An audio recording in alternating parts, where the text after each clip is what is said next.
Hello बच्चों, let's read this question. The question states the statement based question है, directions है. In this question दो statements given है, statement 1, statement 2 and mark any correct choice है. अगर दोनों statement correct है तो आंसर हो जाएगा 1. दोनों statement incorrect है तो आंसर हो जाएगा 2.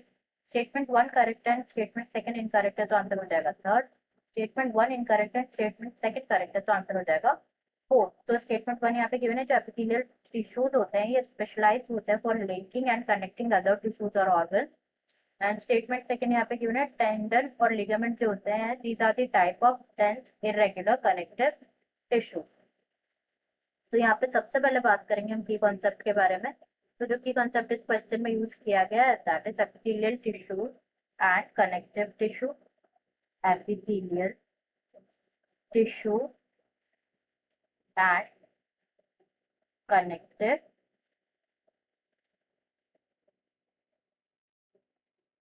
टिश्यू. तो पहले यहाँ पे बात करेंगे हम एपिथेलियल टिश्यू के बारे में. एपिथेलियल टिश्यू के बारे में. तो जो एपिथेलियल टिश्यूज है दीज आर द टिश्यूज जिसमें क्या प्रेजेंट होती है, फ्री सरफेस प्रेजेंट होती है. एंड जो फ्री सरफेस है ये फेस करती है आइदर बॉडी फ्लूइड,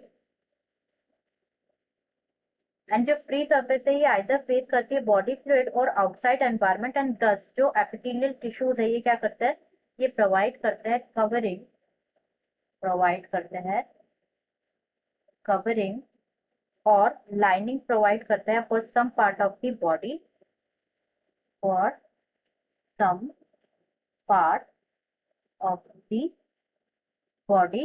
एंड जो एपिथेलियल टिश्यूज है ये मेनली दो टाइप के होते हैं, दैट इज सिंपल एपिथेलियम और compound epithelium, compound epithelium.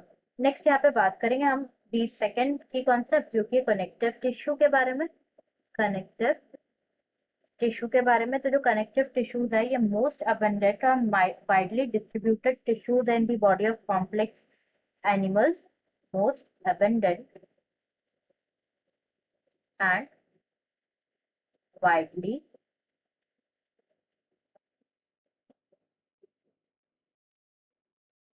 Distributed है. तो जो कनेक्टिव टिश्यूज है they are named as connective tissues because of their special function जो कि है linking and supporting or connecting other tissues or organs of the body. Other tissues or organs of the body. तो अब हम यहाँ पे statements जो given है ना वो चेक कर लेते हैं. तो फर्स्ट यहाँ पे गिवन है कि एपिथेलियल टिश्यूज जो है स्पेशलाइज होते हैं for linking and connecting other tissues और ऑर्गन्स. तो जैसे कि हमने डिस्कस किया ये स्टेटमेंट यहाँ पे फॉल्स है. कनेक्टिव टिश्यूज जो होते हैं वो स्पेशलाइज होते हैं for linking and supporting other tissues और ऑर्गन्स के लिए.